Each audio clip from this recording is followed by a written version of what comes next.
Diputados, el derecho a la educación se encuentra consagrado en nuestra Carta Magna y en la propia Constitución local. Como consecuencia del reconocimiento a ese importante derecho humano con el que contamos todas y todos los mexicanos. Garantizar el derecho a la educación puede requerir una transformación de la cultura, la política y la práctica en todos los entornos para dar cabida a las diversas modificaciones que sea menester en afán de presentar una impartición académica que nos permita aumentar nuestras capacidades y aptitudes, pero también significa adecuaciones en atención a las circunstancias que se vayan presentando dentro de la comunidad y de las conductas de la misma. En ese sentido, es necesario que la instrucción dentro de los planteles educativos se encamine a desarrollar al máximo los talentos y virtudes de los menores y de todo aquel que acuda a las aulas para su adecuada preparación. El concepto de educación no es el mismo que se concebía en décadas anteriores,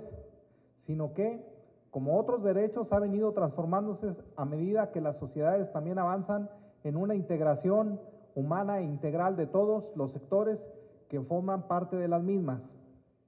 Si bien es cierto que la educación debe potencializar las capacidades de cada alumno,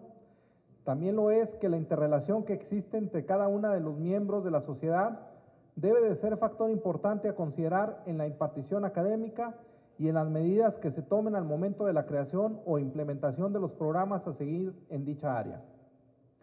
La educación resulta ser un derecho fundamental e indispensable para la formación de la autonomía personal y para el adecuado funcionamiento de una sociedad que verdaderamente pretenda llamarse incluyente y democrática, así como para la realización de los diversos valores que realicen la vida de todos los que forman parte de dicha colectividad. Por otra parte, como todos sabemos y como bien dice la primera sala de la Suprema Corte de Justicia de la Nación en la jurisprudencia 2015-297, el artículo 3 constitucional configura un contenido mínimo del derecho a la educación que el Estado mexicano está obligado a garantizar con efecto inmediato, pero al mismo tiempo ese mismo contenido puede y debe ser extendido gradualmente por imperativo del principio de progresividad.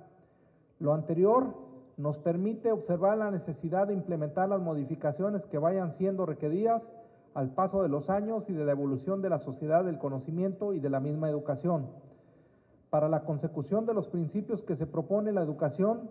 deben tomarse en consideración las opciones de los padres de familia, toda vez que la instrucción académica de los menores resulta ser un deber, pero al mismo tiempo un derecho de los progenitores o en su defecto de quienes lo representen. Amiguita. Por lo manifestado y a través de la presente iniciativa de reforma, se propone que se modifique el artículo 22 de la Constitución Política del Estado de Durango para incluir la atribución de los padres de familia en cuanto al deber que les corresponde en la realización del derecho humano de la educación de sus menores hijos. Además, se incluye en los objetivos de la educación dentro de nuestro Estado la promoción de la unión de los mexicanos, los valores, la idiosincrasia nacional que nos distingue de otras sociedades y que en la misma educación se mantenga libre de cualquier doctrina e ideología que confronte la sociedad. Por todo lo anterior, sometemos a su consideración respetuosamente la presente iniciativa con el fin de promover la unión de los mexicanos, los valores, la idiosincrasia nacional que nos distingue de otras sociedades y que la misma educación se mantenga libre de cualquier doctrina e ideología que confronte a la sociedad. Por su atención, muchas gracias. Es todo, diputada presidente. 68ª Legislatura, Congreso del Estado de Durango, acuerdos que unen.